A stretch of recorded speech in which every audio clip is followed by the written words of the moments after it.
Oh, I hope the candidates have been saying the right things during this election because they are relying on your vote today, Election Day. Let's break down the polls this morning with Victor Henriquez. I shouldn't say let's break down the polls because we're not going to talk about polls. What we're going to talk about is how Canadians are making their choice this morning. I do want to report this from our text line, 514-790-0800. A couple of listeners, both Maria and June, writing me a very similar story. Maria says, Elias, I just went to my poll in LaSalle, Villa Toscana. There was a lineup, turned away. I'm going to try later. And June writes me this, hi, I'm in LaSalle. There's a big lineup, so I will vote later on. So some lineups in LaSalle, by the way. Victor Henriquez is with us. He's a public affairs and crisis management specialist over at Public Strategy and Conseil. Hi, Victor. How you doing? Very good, Elias. Today is the only poll that is 100% safe. It's the one that matters, right? Exactly. It's the true right. poll. Okay, let me just read something to you here. Did you see what Donald Trump posted this morning? I saw that. Okay. He invited himself to this important day, publishing that he once again putting the 51st state in line and inviting Canadians to vote for the strongest person to do that. So listen, I'm going to read this. It almost sounds like he's running. Like that's how it makes it sound like he's on the ballot. But I'll read the tweet, the Truth Social post to all our listeners who are just tuning in. Trump wrote this morning. Good luck to the great people of Canada. Elect the man who has the strength and wisdom to cut your taxes in half, increase your military power for free to the highest level in the world, have your car, steel, aluminum, lumber, energy, and all other businesses quadruple in size with zero tariffs or taxes. If Canada becomes the cherished 51st state of the United States of America, no more artificially drawn line from many years ago. Look how beautiful this landmass would be. Free access with no border, all positives, no negatives. It was meant to be, all caps. America can no longer subsidize Canada with hundreds of billions of dollars a year that we have been spending in the past. It makes no sense unless Canada is a state. Now, Victor, a post like this, and he knows this, it's advantage Carney, right? Like this is a post that helps Mark Carney. So why is Trump posting this? What do you think's behind this post? Sincerely, I have no idea because I don't understand what he's thinking about. And Elias, we've been talking about this story about the 51st state for about 4 months now. Yeah. And we know that it's not going to happen if Canadians don't want to. And if, in fact, we know that there is no leader in Canada that is going to ever propose us in the next years to become the 51st state. So I don't know what he's trying to do. Probably he's trying to intervene in this election. And it's called foreign interference. But that's an issue because we talked a lot about interference from China, from India, but this is interference directly from the United States. He wants Carney to win. Like that's how I read it. Like I don't know. I think he knows. I hope he knows that right now, every time he talks, he helps Mark Carney. But at the same time, if you look at the rhetoric, if you look at how the things are presented in terms of political philosophy, he looks more than Pierre Poilievre, than Mark Carney. But as you say, since the beginning of this campaign, every time he intervenes, he helps Mark Carney. So I really don't know what to think. And I think that the important thing here is that both leaders, whether Pierre Poilievre is elected or Mark Carney, none of them is going to try to make us vote for the 51st state.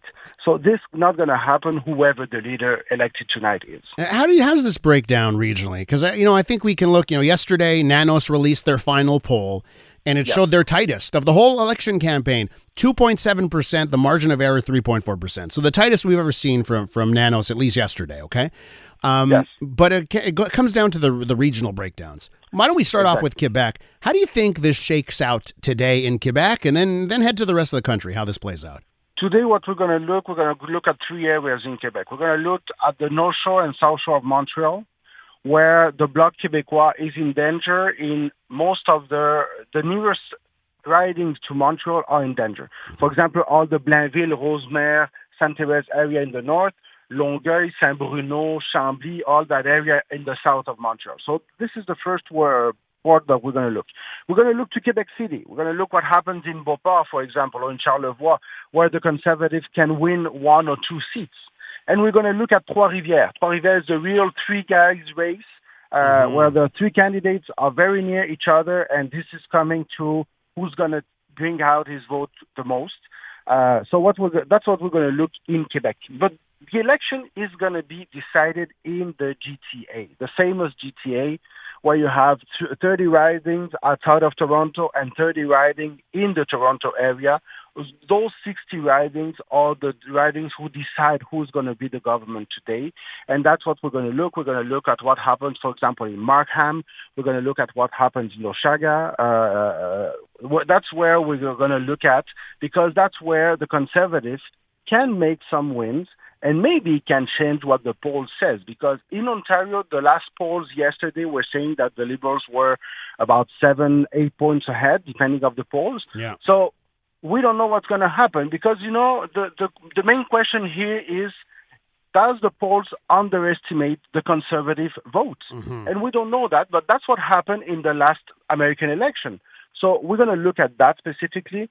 The Toronto area is the one who's going to decide the election, and Quebec can decide whether, if it's a Liberal election, if it's a majority or not. Because to be a majority, the Liberal Party of Canada needs to have a strong vote in Quebec and need to get 35 to 42 ridings in Quebec. So we're going to see if that happens. At this point, we know that the Bloc Québécois has got a little bit better in the last days. So we're going to see if it gets to the vote session. And which leaders may lose their own ridings, right? So Elizabeth May, not looking good for her. Jagmeet Singh, not looking good for him. I know we've had the reports about Poilievre's riding. Questions about, where those reports came from and if it was sort of politically motivated, some of the stuff that we saw. I think it is. Yeah. Look, I don't think that Poilievre is going to lose his riding for real. If he loses his riding, it's because the Conservatives are very, very, very low, and they're coming somewhere near the 100 seats instead of the 125, 26 that we look at this time. So it will be catastrophic news for the Conservatives, but I don't think it's going to happen. I think that Jagmeet Singh is going to lose in his riding. Mrs. May is going to lose in her riding. Mm-hmm. So we're going to have new ideas and new people coming to politics, whatever happens in this election. And it's a good thing. Those parties need to renew themselves, need to renew their ideas, because we see today that this election has learned us one thing, Elias. Yeah. The Conservative didn't lose votes. If you look at the numbers, they are somewhere around 38%. They are not the ones who are losing votes.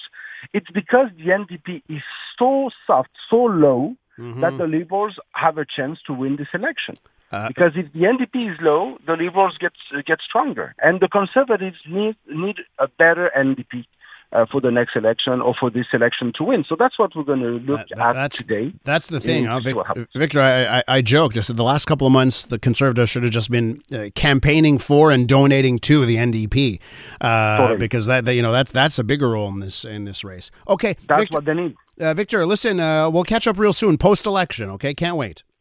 Thank you, and I invite everyone to go to vote, even if they have to wait in line sometime. Yes, indeed. I agree with that sentiment. That's Victor Henriquez right there, Public Affairs and Crisis Management Specialist at Public Strategy and Conseil. On that note, Louise writes us in on the text line. Louise says, just got back home from voting, was in and out in under 3 minutes in Pointe Claire. The View from St. Hubert, listener writing in that voting in and out within 5 minutes. So a couple of people having an easy process. When we return for In Transit today, going to take a look at this crazy story because Montreal health workers, they're swapping their car keys for bus passes. This after the government said they will not pay to use their own cars. And it's costing patients in this case. We're going to take a closer look next.